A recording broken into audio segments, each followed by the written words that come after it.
दोस्तों, मासिक जांच परीक्षा का इतिहास का क्वेश्चन पेपर का सॉल्यूशन देखेंगे आप। आपके सारे विषय के सॉल्यूशंस अपलोड कर दिए गए हैं, जिसकी लिंक इसी वीडियो के डिस्क्रिप्शन बॉक्स में है। वहां से आप उसको देख सकते हैं। सारे के सारे विषय आर्ट्स, कॉमर्स, साइंस सभी के लिए। और आपके जो भी एग्ज़ाम पेपर हो गए हैं जिसका सॉल्यूशन आपको चाहिए, तो उसका जो क्वेश्चन पेपर है उसका पीडीएफ या उसकी साफ फ़ोटो हमारे व्हाट्सएप नंबर 8469022568 पर आप सेंड कर सकते हैं।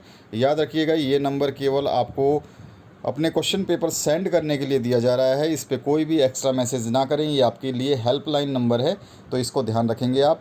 तो चलिए स्टार्ट करते हैं पहले क्वेश्चन पे से सॉल्यूशन से। तो पहला जो क्वेश्चन है इसमें पूछा गया है, मेसोपोटामिया की खोज की शुरुआत कब आरंभ हुई थी? तो सन 1840 दशक के आसपास में इसकी खोज जो है शुरू हुई थी। उसके बाद में आते हैं दूसरे क्वेश्चन पे, आइसीरियाई राज्य की स्थापना कब हुई थी? तो आइसीरिया राज्य की स्थापना 2500 ईसा पूर्व दिखा रहा है हर जगह पे, और यहाँ पर जो है ऐसा ऑप्शन नहीं है इसमें, इसलिए मैंने इसमें से कोई भी आंसर जो है आपको नहीं बताया। रोम का सम्राट कौन था प्रथम? तो वो था अगस्टस। ठीक है, तो का ऑप्शन इसमें करेक्ट हो जाएगा। इसके बाद नेक्स्ट जो है, रोम साम्राज्य में नाइट किसे कहा जाता था? तो नाइट जो है साहूकारों को कहा जाता था। घ ऑप्शन करेक्ट है। इसके बाद में नेक्स्ट जो क्वेश्चन आया है इसमें हम बात करें तो पोटामिया की लिपि और भाषा के विषय में क्या जानते हैं, ये आपको बताना है। तो लिपि के बारे में है, लिपि जो है किलाक्षर लिपि थी, और किलाक्षर लिपि जो है वो प्राचीन लिपि मानी जाती थी। और इसमें जो है अक्षर जो है कील जैसे दिखाई पड़ते थे, इसीलिए इसको कीलाक्षर लिपि कहते थे।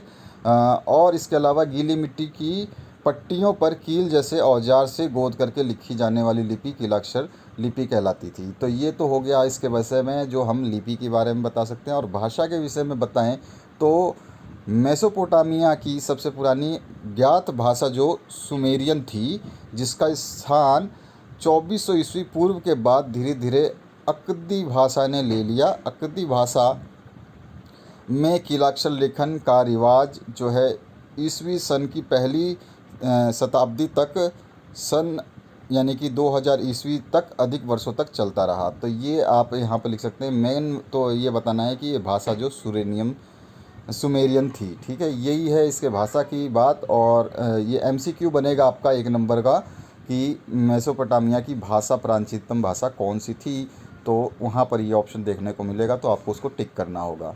उसके बाद में हम्मुराबी पर टिप्पणी, आपको खम्मुराबी पर टिप्पणी लिखनी है।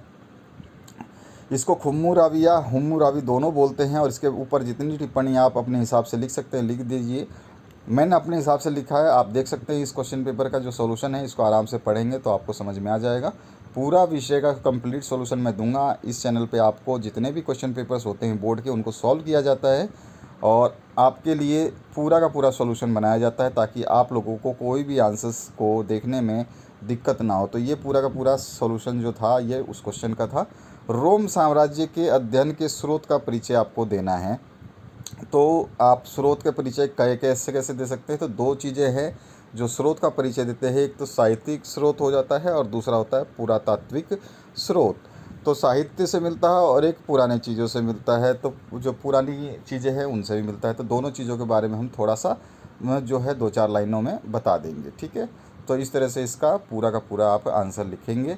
इसके बाद आते हैं, विश्व सभ्यता को मेसोपोटामिया की देन का उल्लेख कीजिए। यानी कि विश्व की सभ्यता में मेसोपोटामिया ने क्या क्या दिया है उसकी हमें बात बतानी है। इसमें कुम्हार के चाक का जो प्रयोग होता है वो मेसोपोटामिया सभ्यता से ही आया है। जो आप देखेंगे कहीं पे अगर कुम्हार घड़ा बनाता है, मटका बनाता है, तो वहाँ पे जो चक्की चलती है, यानी कि पहिया से घूमता है जो, तो कुम्हार को जो वो चाक मिली है वो उसी सभ्यता की देन मानी जाती है। कांच के बर्तन भी वहाँ के लोग के ही द्वारा देन मानी जाती है। लिखित विधि संहिता सर्वप्रथम बेबीलोनिया के शासक हेमुराबी द्वारा विश्व को दी गई थी। और यहाँ पर नहरें जो हैं सिंचाई वगैरह के, वो भी यहाँ पर दिए गए थे। 4 पहिया वाले गाड़ियाँ, रथ वगैरह जो है यहाँ से मिली थी। बैंक प्रणाली की व्यवस्था भी यहाँ पे मिली थी। मतलब ये काफ़ी विकसित पद्धति वो सभ्यता थी आपकी। इसके बाद आते हैं, मेसोपोटामिया के लेखन कला पर एक टिप्पणी आपको लिखनी है। तो कोई भी टिप्पणी आप जो है लेखन कला की बता सकते हैं, विशेषताएं बता सकते हैं। तो इस तरह से आप पॉइंट वाइज जो है टिप्पणी भी लिख सकते हैं, आसानी रहेगी और एग्जामिनर फुल मार्क्स आपको दे देगा। आगे बढ़ते हैं नेक्स्ट क्वेश्चन की तरफ। नेक्स्ट क्वेश्चन है, निम्नलिखित प्रश्नों के 100 से 150 शब्दों में उत्तर देने हैं।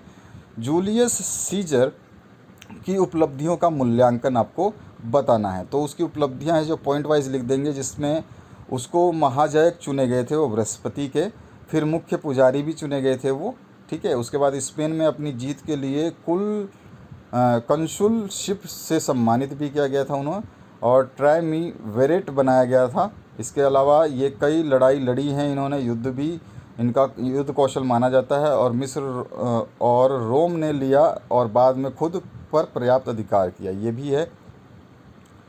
ये सब चीज़ें आप इस तरह से पॉइंट वाइज लिखेंगे तो आपको बहुत अच्छे तरीके से जो एग्ज़ामिनर मार्क्स दे देगा, ठीक है। इसमें से एक दो पॉइंट अगर आप नहीं लिखना चाहते, जो आपको याद नहीं रहेगा, तो कोई दिक्कत नहीं है, जो आपको याद होता है वो आपको लिखना है।